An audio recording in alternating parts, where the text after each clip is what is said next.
Hi everyone, it's Sloth here today with another deck of Dimir archetype that we all love. And what can you expect from this deck? This, our favorite number, the win rate. It's actually a really strong deck. It's really fun. This is like my private best deck that I'm playing right now, just to enjoy Magic. And it went pretty well. We went 5-2 overall, so really good overall. And we started at 99% Mythic, and we ended at 1100 top Mythic right now. With this deck, all of the games were with this particular deck. So yeah, it's pretty powerful, it's pretty fun, and that's what you can expect. I won't show all the games below, because it might, spoil a lot of stuff, so you don't want to see which were won and which weren't. So I think we go into the deck list, but I just wanted to show you how, like in 1 hour, we just climbed from 99% to top 1100, so it's pretty powerful. And for me personally, it's so nice to see the situation when you can just, make a pile from cool cards that steal enemy like creatures, spells, whatever, and you can actually go to ladder and win Mythic. Super fun. So let's go into the deck list, and yeah, let's go there. Hi again, it's Sloth with the deck list of your favorite Dimir deck with 71% win rate, right? That's what we love. So let's talk about the deck, because it's quite unique. I'm not lying, that's not the standard deck that you will see on ladder, and this is one of the reasons I like it so much, because it makes the stealing archetype that we have been having in Dimir for such a long time actually like playable in top Mythic, which is super fun for all people that like this kind of stuff. And I think we can go into the card choices first, and then we go into strategy, how to exactly approach the whole matchup. Like, of course, the general idea is that we don't really have too many win conditions on our own. We just steal enemy creatures most of the time and just attack them to death. So for the strategy, you can go with this if you want the short version. Card choices. They can be interesting. Better offer. I like this card quite a lot, especially because it has ward and it makes sure that you have one huge creature, especially late game. And even if you still like a 2-drop, 2-2 with a ward 1 that has a cool ability, like even like Blood Harvester, things like this, it's still fine. Like you get the blood token, you get to 2, it's hard to remove, it's fine. And if you draw it late game, you just can make 8-8 dragon. I actually had a game when I made a fearsome whelp into 8-8. It was fun. It was really fun. It was really a fearsome whelp this time. But we have only one of them. When I played more, I have found over the time that they start to clog your hand because you want to cast it for full mana. It means that you can cast one card a turn, and usually you need more than this. So yeah, one off. Eyetwitch, this is so important in the deck because we have Kaito, so they come together, and this is like big reason why we have so many 1 and 2 drops as a creatures. And even this, if you play against like deck that has 1 drop, you just play it for 2, make a creature, and then you go for Kaito drawing, which is main engine for this deck. Like this is mostly a Kaito deck. Yeah, and Clone Crafter comes into the same pace. Usually I had the problem with this card that you don't really get much value after you play it. You need to play the other card to get the value, and it's clunky. But the fact that you can play it on turn 2 and then attack, and it doesn't die super easily, like 2 toughness is a difference. And then you can start trading with Kaito, like drawing with Kaito after you attack with this. Even if you lose this, it doesn't matter because you got card for card, and Kaito draws another card, and you are super happy with it. And usually the enemy just doesn't want to waste card on this stuff after you got the value from the ATB. We have some Jwari Disruption. You need to be careful how to play with this, but when you hit it right, it's game changer, so you need to really think about the matchup. If you are going first and are flooded, you definitely want to use it as interaction because it slows enemy enough so we can set up the Kaito and creature combo. We have one Infernal Grasp, Undercity Plunder, because we definitely want some value Like this deck can run out of value, and this is the reason I added some like value plays. So that's why you see Undercity Plunder, Saiba Syphoner, and Invoke Despair. Futurist also provides some value, but you know, it's a bit situational. So yeah, this card is sometimes hard to cast. You need to be smart about it, but overall it helps you not to lose the value game over time. This card, like, okay, let's be honest, I like this card and I've been trying it. Probably you could switch it for something else, and probably you don't need to craft it. But I really liked playing with this, and I will keep it in my version. So, but that's just a reminder. It's probably not the optimal card for the slot, but it is a 2-mana creature that gives you value, synergize with Kaito, and remember, if enemy doesn't have instant removal, and imagine you have 20 lands, you can just chain those creatures over and over and over. You can tap for 20 mana every single turn until the end of the time, because they are created out of thin air. So I think that's the reason to play the card, and it really helps. You will see in the games that this card really contributes to the game plan. So up to you, you will see. Meathook Massacre, because you actually have to have a sweeper, and we have so many creatures that it's just beneficial. Like this card is needed. Spellthief. One of the value cards. This is how you don't run out of value. It helps with the blocking, it helps with drawing cards with Kaito, it does it all. The only problem is that it costs 3 mana, so you probably don't want to keep it for too long. Like one turn, usually you just copy something that you think is the best spell that the enemy will cast, just to, you know, go out with the tempo and just get something good. You don't copy like 1-drop, you just wait for another card from the enemy, like 2-drop or 3-drop, and you just go with it. And also it helps set up the Kaito, because first it attacks, and second it can defend during enemy turn, right? It's like an ambush. So sometimes you won't play it to steal the cards, sometimes you prefer to just trade it for enemy attacking creature that they do not expect. Okay, nearly everything. Saiba Syphoner. This is like late game value engine. I like this card. Overall, it helped a bit, especially that you can get Invoke Despair with this card. So theoretically, over the long game, you can cast infinity Invoke Despairs. In reality, you probably cast like 2 at the most. So you keep this, you cast Invoke Despair, and then probably you have very few cards in the hand, so maybe you play it for 2 and for 5 another Invoke Despair, and that's usually enough to win the game. If not, you can get back the Soul Servitude or just card advantage or a removal. So it's pretty like universal. I liked it, and I think it's worth one spot in the deck. And for the general strategy, you want to, when you have Soul Servitude, you really want to set up for the best creature from the enemy side. And usually your game plan revolves around doing this. You can copy your own spells with Spellthief. I honestly didn't use it much. I usually prefer enemy cards because it just feels better most of the time, but sometimes there might be situation where it's good. We have 1 Horror of the Storm Giants and 1 Hive, because sometimes it's hard to finish the enemy.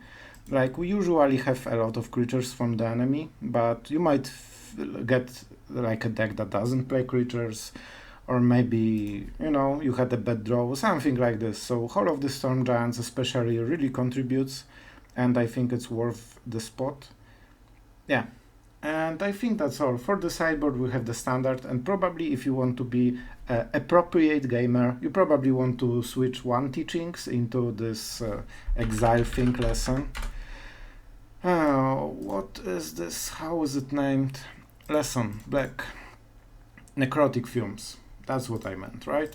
So, maybe you want this. I generally prefer second teachings, especially this deck sometimes can go into top deck mode occasionally. Like, the main idea is you need Kaito. If you miss Kaito, you really need to think about value and maximize every Spellthief, Soul Servitude. You just really need to go for the best cards. And if you hit Kaito, you can just float enemy 1 for 1, and they just cannot keep up. And usually they cannot kill Kaito because you have so many creatures every single turn. You have Eyetwitches, you have Crown Crafters that create more creatures, you have Spellthief that creates more creatures, you have Traveler that creates more creatures every single turn until the end of the game. So usually, like even with this guy, you can trade every single turn forever. And as long as you use double card every turn, you usually get very good mana base over the time, and you just overwhelm enemy even if he has decent draws. So that's the main idea. Sorry for the long intro, but I really like the deck and I think it deserves some time to explain, because that's not your typical like mono white, you play creatures and attack and that's enough. It's actually, I like to think it's pretty smart how do you handle the game, because what you steal from the enemy and what you steal from Soul Servitude will make up for your whole game plan. And with draft mechanic, you really need to think which creature that you get offered makes a difference. So yeah, maybe like when I think about it right now, maybe you want some kind of lands that provide any mana, like 1 land in the full deck, so you can activate abilities like Pit Fighter and things like this, but it's up to you. I have been playing like this and it works for me. So enjoy the games, thank you for watching. If you like this kind of decks, subscribe and I will make more. I will always make more Dimir decks. So thank you and enjoy. Okay, so we have honestly pretty good curve. We have a bit too much blue mana, but I think we will manage somehow.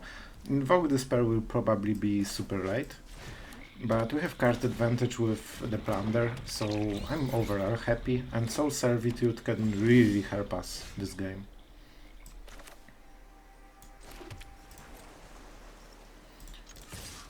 Okay, so they have Snake Skill Veil or Tamiyo Safekeeping. Something to remember. I don't want to exile anything, so let's main phase this. We need to equalize a bit the card advantage that the enemy has. Okay.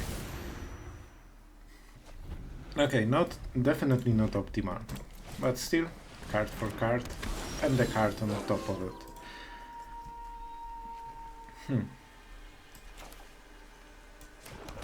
Do we want this dude?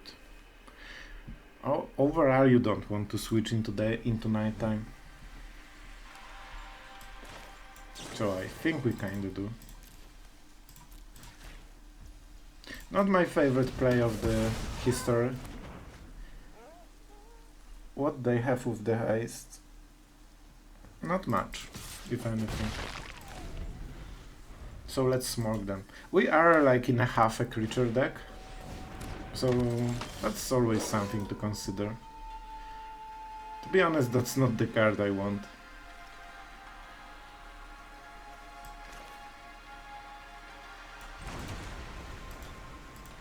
I could switch. Man, I really don't like this. But I think it's better than nothing, right? And this is also one of the ideas with this deck. If you dislike the card that you've got, you just cycle it. Because you have some ways to discard cards that you don't like. Okay, yeah, probably should remember about this guy, right? But we can still do it. And we need to pace cards, because you don't want to go into nighttime. If he wants nighttime, he needs to, you know, do it main phase. Okay, this is quite scary. We just need to remember to not go into too many wolves. So, yeah, this won't go into nighttime. But I want Eyetwitch, like this can trade. And with Eyetwitch, he's a bit discouraged to do it. Sure. We need 2 swamps to cast the thing. We could also exile it if we want. Right, I think we have this card. Let's see. Why would you think a person making YouTube videos remembers the sideboard? Okay, so we don't. We do not. Great. Amazing. No Planewalkers. This is okay, not great. If enemy doesn't play anything else, we could Teachings. It seems a bit sketchy. We are at 19, we probably should do it like this and fish for swamps somehow. First things first. So we probably get the card. I don't think he will discard his last card and go into top deck mode. Okay. And by the way, oh, that was... no, this is sorcery. So does it mean he still has this 1 mana instant that he had? No cards fit, so... I remember there was a pulse. +1/+1. Like, if we play it like this, it could be fine. And we need as many swamps as possible, so this is what I've been talking at the start. We can double block if enemy doesn't play anything more. So the idea is to draw into Invoke Despair and have 1 creature on the board. As long as we can do it, we should be okay. And I will double block this. Smart, smart, smart. But he cannot trade for both, so it's 1 for 1 still. Okay, and he has it. Okay, that's fine. That's fine. You want definitely the Despair, because you need to start digging into your other cards. And hopefully when you start the train, it will be enough.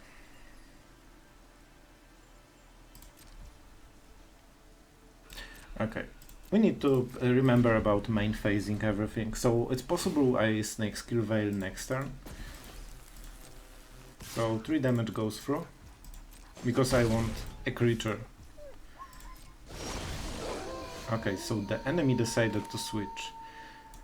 He might think he's smart. We could go for full aggression with Horror of the Storm Giants. That would be 9 damage. Then he cannot attack.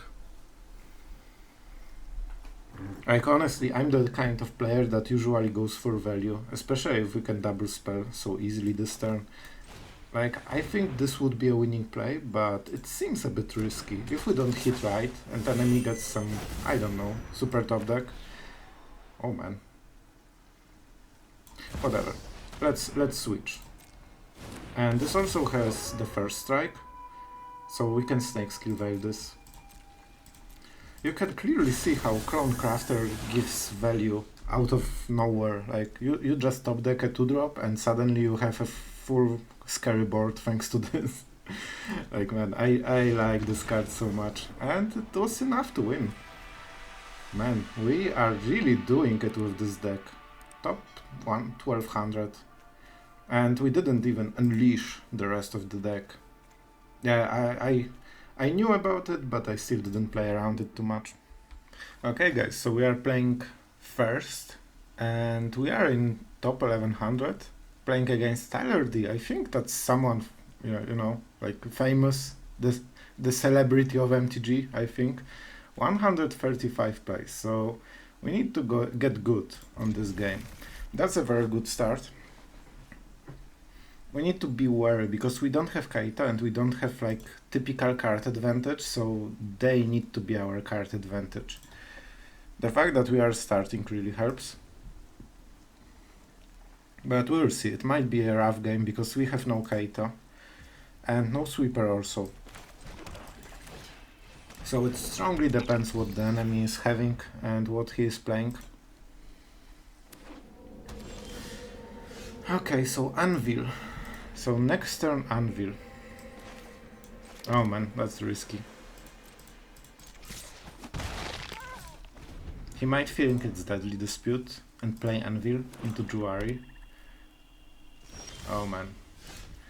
I'm not loving the fact that he didn't. Oh man, I freaked up the pauses. So basically you want the... oh, never mind. We have instant. So I do this because when he sees that we have no Deadly Dispute, it's obvious that we have a counter spell. Right now it's not so obvious. Like, let's wait. This hurts. But so we need to pressure HP a bit more, because he will have to pay quite a lot, like 5, 7, to empty his hand. Indeed, an Anvil deck.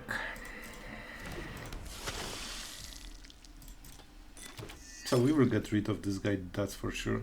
And probably cast it ourselves with Jwari, which is actually quite good. But man, this game will be extremely hard. We didn't draw the right cards so far. And by right cards I mean Kaito, right? That's the backbone of the card advantage in the deck. And we didn't get Spellthief as well. Okay, so we definitely get rid of something. What are the cards? Like, this is infinite value. So while I like this part, I think it goes away. Because we need to cast this guy next turn to pressure HP. Great. And now we do need stops. And remember, when you go into combat phase, you need to make new stops.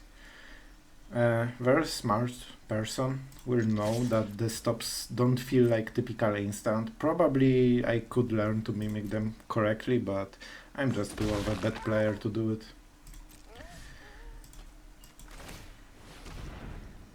It should also be a bit obvious.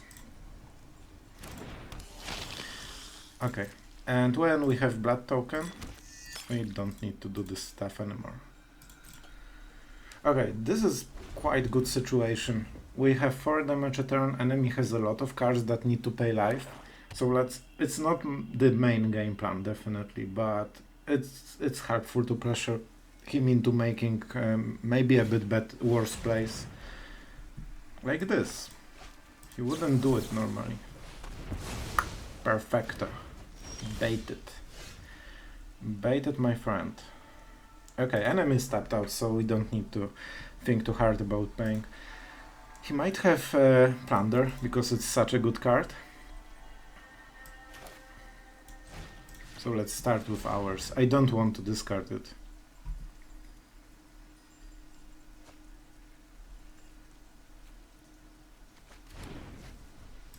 Okay, so he went for 2 lands. That's actually not the worst. Let's go for this. They both have 1 attack, but this gets less value if you die. Okay, that's actually quite good. It's possible enemy has another Meathook. I think he does actually. Because then you don't need exactly more lands, because you know you will sweep everything. Okay, and they didn't so far, which is good. They will have a blocker, but this doesn't die to this blocker, and we can keep attacking. Okay, smart. So he gets the treasure, he gets the cards. He did quite a big reload, and he still has 2. Oh man, that's a good, that's like a good hand from the enemy. Man, if we had Kaito in this game, that would help so much. I'm banking this guy as last card because that might be our like emergency value.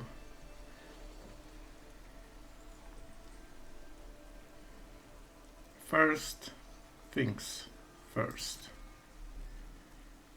We are the Dimir aggro. We frag those cards. I honestly, I don't think we will kill him this way, but I think it's good enough to like pressure him into making bad decisions. Right now it's just 2 card removal that we did. Like, we would need Meathook Massacre for 1 to get the same result. And when we finally get some cards that get value... Okay, right now we have quite a bit of pressure.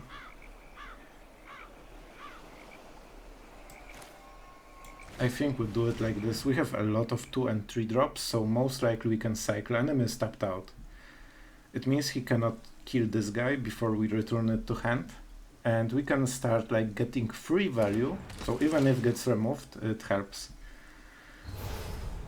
Okay. On target vampire. This is a target vampire. This is 3/3. I think this is the best one.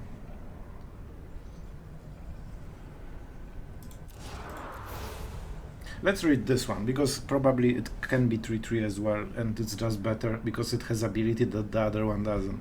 At the beginning of your end step. Okay, we didn't have one. If opponent lost life this turn. Oh man, I don't remember if we hit him. Yeah, Eyetwitch, for sure. And he cannot respond. I'm just trying to not screw it up. Because this guy will grow every turn. And we want as high toughness creature as we can. This is already a prime target for blocking. And in some situations we might be forced to sacrifice it to remove something. So counter here is a bit better. And next turn it might be a 4/4. And this makes Meathook Massacre much worse. You generally want to grow creature like every turn, because then if you can grow it every turn, it keeps up with playing lands. It's the same principle as like Aspirant and Meathook Massacre. When you play the mono white side, you just want to grow it every turn, because the rest of our board doesn't scale so much. Okay, and I'm still freaking scared with all this card draw. Like, he doesn't run out of value, but thanks to the Traveler we don't as well. Like, look, he's playing full mana every single turn. Oh, that's a good one. That's a good one, because it forces him to waste the token and still get 2 damage. He can use the blood token to create another one, but we need to pressure him like this. It's unfortunate we don't get the token.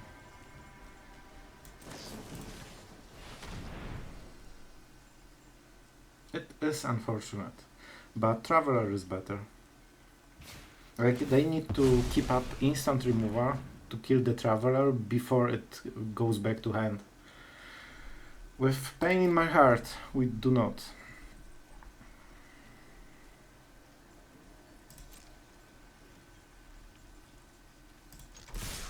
On the good side, if Eyetwitch dies to Meathook Massacre, like so this will be block, then he sacrifices it and gets 1 life, so he's at 12. Man, we pressure every single time and he gets bored, swept every turn, but still he doesn't lose life nearly at all. Like, this Anvil is carrying hard so far. Okay. Go to damage. Okay, so now my question is, I think we don't play this guy. I think we should play this one. If he gets Meathook Massacre, we probably get screwed like hardcore. But then we just rebuild with Traveler. Like, we don't have a choice at this point, I think. And if he sweeps, then we use Eyetwitch, maybe Archaics. Okay, double Anvil. As long as he doesn't get another artifact, that's okay-ish. If he gets another cheap artifact, that's horrible. Oh, never mind. They both trigger at the same time. Right, because it's not part of the activated ability, but just like a text. Wow, where have you been? You monster. You monster. We need to go full aggression. And hopefully with Kaito we can finally get back into this game. Because the fact that we couldn't draw... just imagine, if for the last 5 turns we every turn drew a card, this game would be so freaking over. But yeah, this is why I upped Kaito's to 4. This is like my idea. And our friend Tyler D really fights back.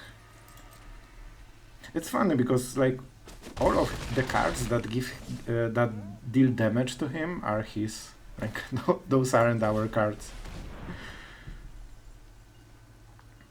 I'm super conflicted on playing Traveler. The system can't fix everything. Like, seriously, I have... Oh, thank you. Thank you, thank you, thank you, thank you, thank you, thank you, thank you. Because that's a creature that's irritating to deal with. It doesn't do much, but it does something. And it can attack. Like, the Meathook Massacre is the thing. So if he resets the board, we are in huge trouble. If he doesn't, we are having a fair fight. Especially that we only have 5 mana for the full game. Like, enemy is like 8 by now, and we are at 5. That tells a lot. Nice.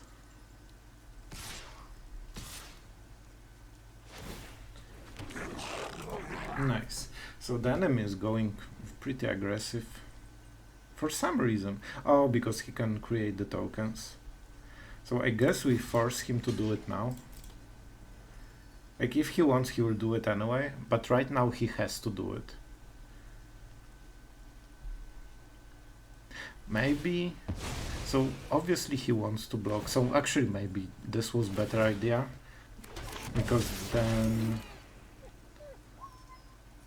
This one dies anyway. Yeah, probably a bit better. Small difference, but it might matter. As you can see, he has quite a lot of blockers right now.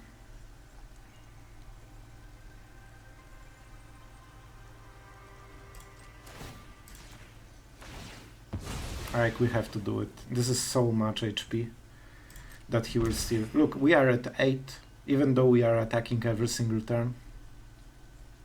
And the enemy isn't. Like, he pretty much attacked us only last turn for the full game.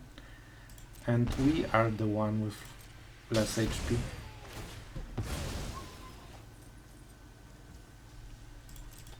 Okay, so we are forcing some stuff. We have 4 black, so if we draw into Despair, that's okay. Okay. He can attack only with 2. Maybe we should get the Eyetwitch. We have the Epicure, so I want the Eyetwitch for the Learn. It really discourages him to attack us. Because he doesn't want to give us gain to life thing. Man, this is amazing card, but you really need to get a bit flooded to use it. I'm conflicted about this card. I personally like it. It's like a backup plan if you don't have to play anything. And so far it has done quite a lot. But yeah, you know the idea. I think cards are what matters here. Is a juicy secret.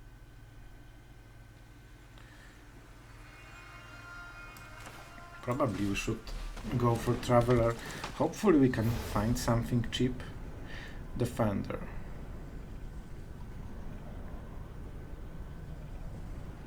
Draw 2 cards, that's interesting. And it's super cheap. This one has way better stats though. Enchantment enters. We have enchantments, so it might be a surprise attack. And we don't have red mana anyway to play this.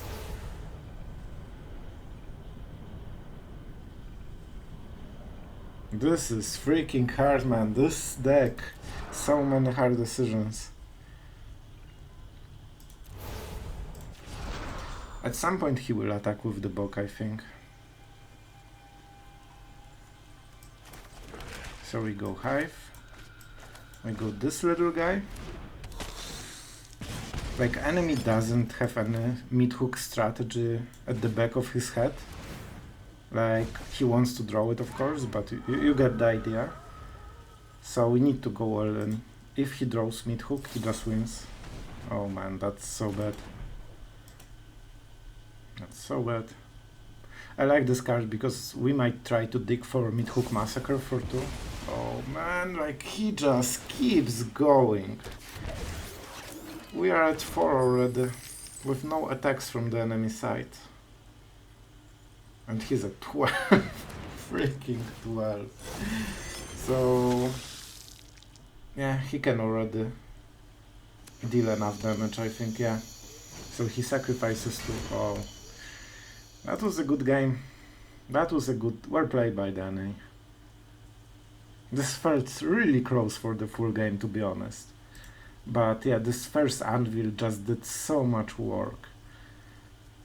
I probably should have gone a bit more aggressive somehow. We definitely needed Kaito earlier.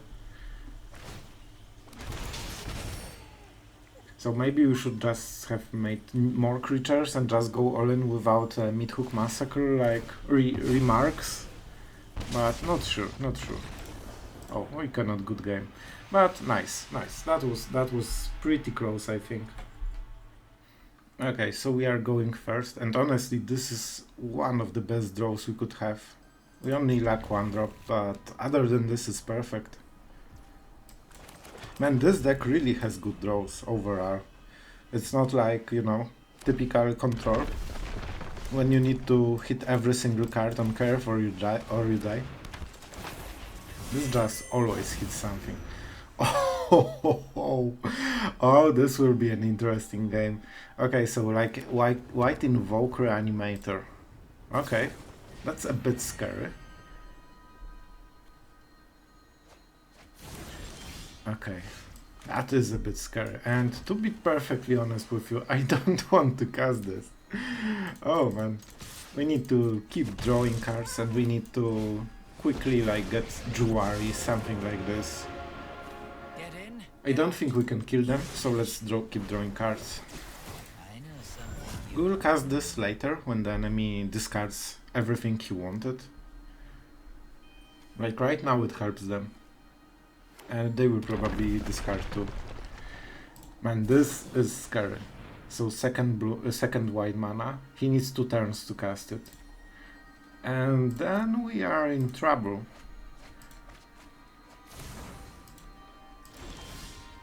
Wow. This can actually be good. Nobody expects to lose 4 cards. But well, then he will discard only 2. First things first. Wow. I didn't think he could have it. See? Super. Predicted. And that's fine. That's fine. We will just cycle it for something else. We could make a token, but I just don't really think that we can kill him this way. Probably win condition is this. Okay, lands. Lands are good. This kind of deck doesn't run many creatures. It only helps with draining them, but it's not good enough. Oh, Hive. Hive is fine.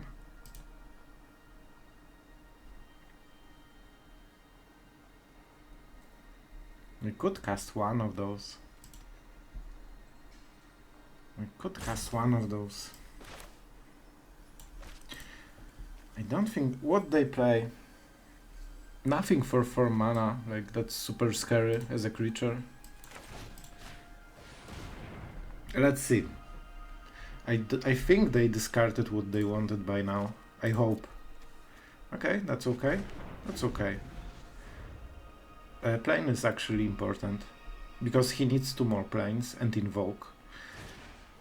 Divine Purge. Cool. Like we have a lot of cards. How many creatures to reanimate he has? 1. Just 1. But he has a lot of stuff. Maybe we should just start attacking and get rid of those. Yeah, like honestly, what other than this we have to do? That's why we have Hive of the Eye Tyrant. So, do we get reanimation targets? Or just... So this doesn't draw cards at all. This kind of does.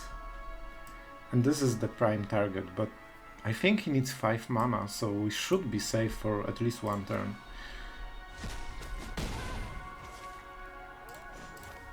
Maybe the dragon was the correct target, I honestly don't know. What do we have here? I'm not doing this because I assume that he can just, you know, discard at the end step and then resurrect main phase, so it shouldn't change much. But when he has no Fateful Mendings and we discard the rest of the cards and then we exile, like Jin Gitaxias, wow. And remember guys, let's remember, what exactly did the guy discard to our discard spell? He discarded a planes. That's main idea for this deck. You need 4 planes because otherwise your deck doesn't work. So, Mythic decision right here. Okay, so we don't have Kaito, but other than this, hand is pretty good, and it has some value because they count as double cards. Red, so Anvil deck, maybe. Rakdos. If it's Rakdos, what they play? Like the Harvester? I guess we have to deal with it. Like, we could save this and use March, but they will still have the blood token. Yep, Anvil? Not yet. Not yet. So, definitely not the land. Man, this is actually hard. They don't have amazing creatures in the deck, but it's our next turn play, so I guess we leave it. It seems that we are forced to do this. I definitely don't love it, but you know, you do what you gotta do. And we can go with the Traveler in this situation. Oh, the game frozen. Nice. Small indie company. Okay, and we are back again. So we have nice defender and no time to think about our next play. Okay, it's Tovlar then. I would probably prefer to think about which card I get, but the client decided otherwise. We also used our timeout, so not great. Wow, enemy is like going serious. And this is his, he didn't steal ours. Cronecrafter is good for card advantage. You know what, let's go like this. If he doesn't produce any creatures, then we can go like this, I think. This is not a werewolf, unfortunately. So, let's go for double black for Meathook.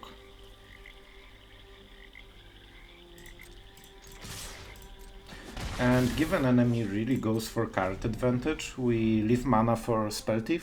So even if he discards something, we can get additional cards. Yep, we could also counter. Like honestly, countering seems fine. It's 4 mana for 2. You know, 2 damage a turn is not a huge pressure, but it's still something. Like, man, Tovlar feels good. Maybe we should play it for card advantage. No, but we can always play Spellthief, whatever he plays. Here we go. I don't really want to copy it. No, not at the moment. Like, we have ours.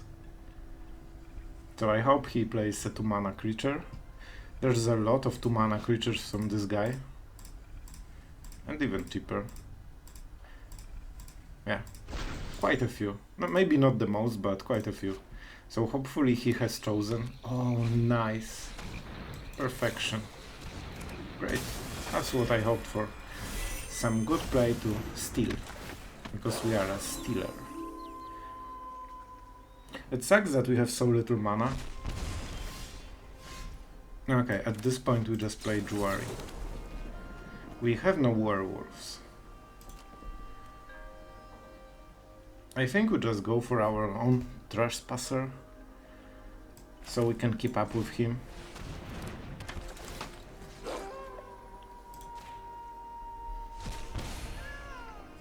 It's very possible he has Blood Chief adversaries, so maybe we should start those, but I don't really think we have time. No, this one not. Definitely not. So we can go for 3. Maybe I should attack with Eyetwitch, but it really discourages him from attacking, because we are starved for lands, and he knows that he will give us lands. And both sides are werewolves, which is pretty fun. Like, maybe we can pressure enemy into just losing the game. Like, he's at 12, and worst board. Okay. Can he sacrifice it somehow? Nope.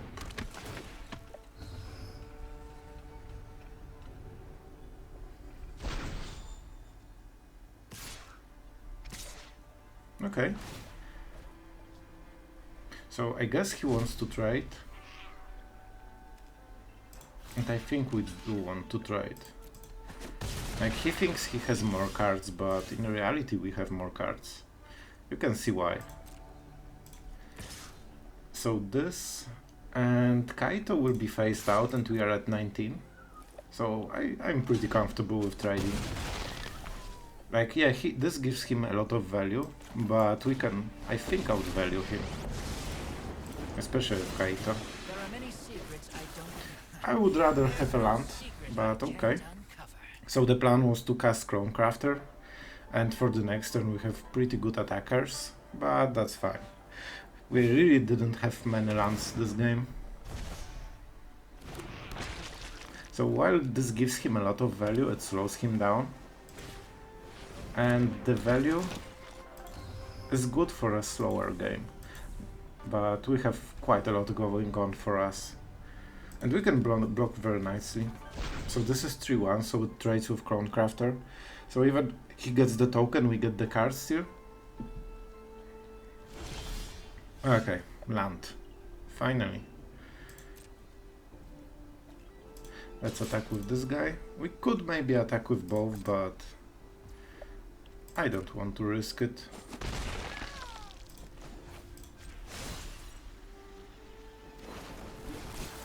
Okay, that's not the land we want to play, definitely. So let's start with Cronecrafter. Maybe we draw something amazing. Okay, and this is one. See, enemy, you finally have a good land, thanks to stealing. Well, this one looks worse. You didn't steal it right, man. Okay, and enemy indeed has this. Maybe we can steal red mana somehow. That would be awesome. Okay, so what is the play? I think Tovlar, because it's a big creature. And we get another card next turn. Because of the bad early game with the lands, we cannot really bank on the value from Traveler. So this is why I'm playing it so rarely. This is like experimental card, to be honest, but so far it was pretty interesting overall. And you can see on the enemy side it also is doing work. Like he will never get rid of value, but it's pretty slow. Okay, what is this guy? Oh. If you control a wolf. Okay, interesting. So definitely that's the block. He gets the token. But at some point he would get the token, and at least we are done with this one. Okay, and we just keep attacking. We attack only with this, so enemy doesn't try to with the Tovlar. We can draw another card. Like, look how many cards Eyetwitch just got for us. Pretty insane.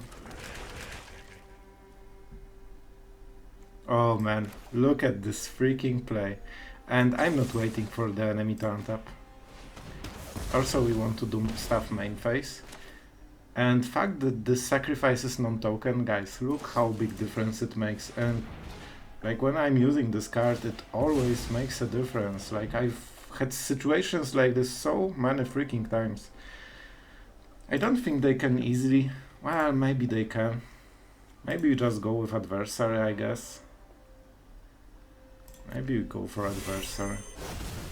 And look, we have more trespassers than the owner of trespassers. Man, I love this deck so much. It's so fun to kill the enemy with his own cards. He also stole ours, which honestly keeps him in the game, because he has so much mana and normally he would be out of value by now probably. Or maybe like, you know, 1-2 cards. Okay. Okay. I get the idea. But we still get the land. So do we go for teachings or the science? We could also just get the Planewalker, but we have another one, so we don't need one.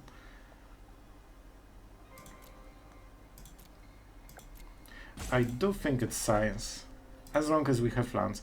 Like, this is funny because the deck is extremely cheap, but at the same time it's just so good.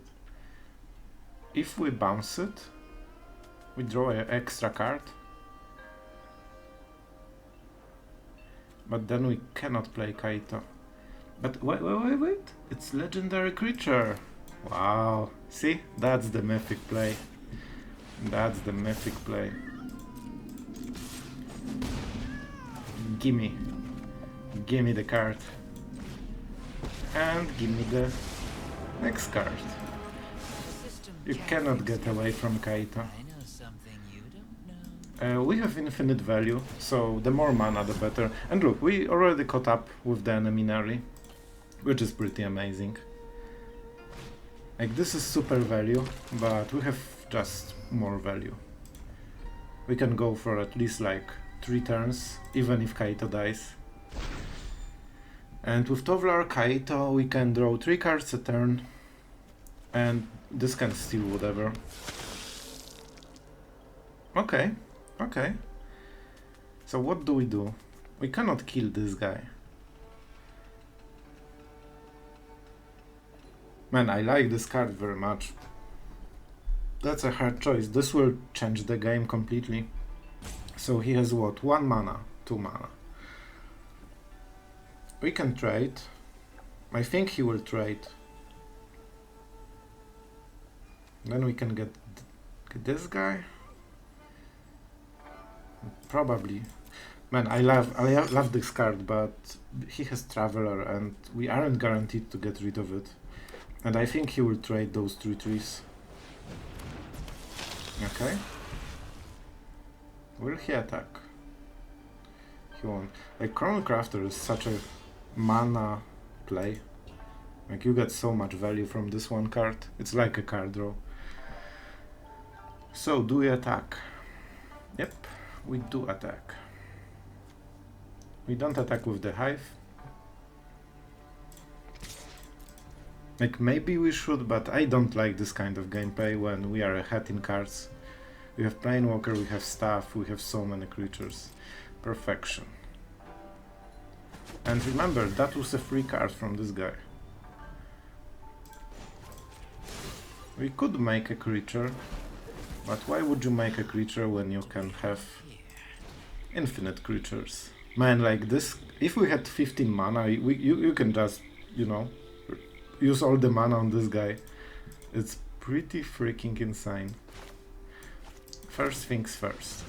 What can we get from the enemy deck? I heard he has good creatures. I hope it's not adversary. Nice. Freaking nice. we have way more adversaries than the enemy did. Okay, so what do we hate?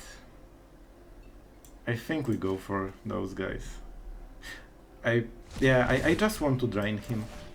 Maybe we should go because of this for sorcery, but I just want to get rid of his creatures. And they can heal, so let's go. Nice. Previous turn the board looked very differently than now. And don't forget, we have Hive of the Eye Tyrant. Oh, you don't have time to cast it, right? And being on 4 is pretty risky, because a lot of cards in his hand probably cost 1 life, then it puts him to 3, and that's exactly the Hive. So if we have removal and activate Hive, he dies. So that's one more dimension that he needs to think about. Can you discard a card, my friend? Because we have such good cards in our hand. Like in our deck. Nothing better than destroying enemy with his own cards. Okay. I should read this card probably, but... Yep. Didn't work out as the enemy hoped. They got the Kaito, but with Traveler we will never run out of value. We could go for the bust, like with the Hive. But honestly, I just don't see the reason to throw the game like this. That's not what I wanted. But what we activate, we lacked 1 mana to do both. At disconnect or not, we won the game with enemy trespassers pretty much. This deck is amazing.